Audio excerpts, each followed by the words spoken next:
মানুষকে ৪টি জিনিস দান করবেন।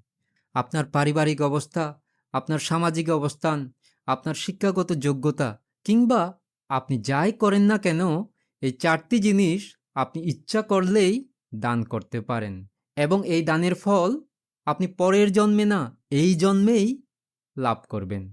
কিভাবে? বলছি। প্রথম হচ্ছে আপনি মানুষকে আত্মবিশ্বাস দান করবেন। কোনো মানুষ যখন কোনো কাজ নিয়ে নিজের প্রতি সন্দিহান, সেই কাজটা পারবে কি পারবে না কিংবা করব কি করব না, এই নিয়ে নানা চিন্তায় সে টেনশনে থাকে, তখন যদি আপনি তাকে আত্মবিশ্বাস দান করেন, তখন যদি আপনি তাকে অনুপ্রেরণামূলক কোনো কথা বলেন, সেটা তাকে মোটিভেট করবে, তাকে আত্মবিশ্বাস দান করবে এবং সেই কাজে তাকে উদ্বুদ্ধ করবে। দ্বিতীয় হচ্ছে মানুষকে আনন্দ দান করবেন।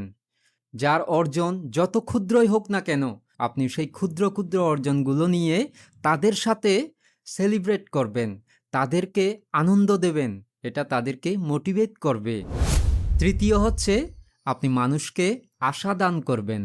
কেউ যখন কোনো কাজে ব্যর্থ হয়, হতাশাগ্রস্ত অবস্থায় থাকে, তখন তাকে আপনি আশার আলো দেখাবেন, এমন কিছু বলবেন, এমন কিছু করে দেখাবেন যেটা তাকে সেই হতাশাগ্রস্ত অবস্থা থেকে উঠে দাঁড়াতে সাহায্য করবে।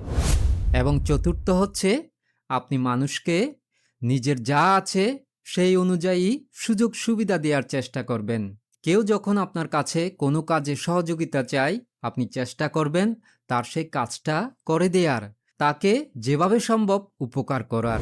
আপনি যদি এই ৪টা জিনিস মানুষকে দান করেন, তাহলে দেখবেন আপনার জীবনে অনেক অনেক ভালো বন্ধু, কল্যাণ মিত্রের সাক্ষাৎ আপনি পাবেন। তারাও সেই আপনার উপকারের কারণে আপনাকে উপকৃত করবে। আপনি তাই যে অবস্থায় থাকুন না কেন, চেষ্টা করবেন এই ৪টা জিনিস দান করার। ভবতু সব্যমঙ্গলং।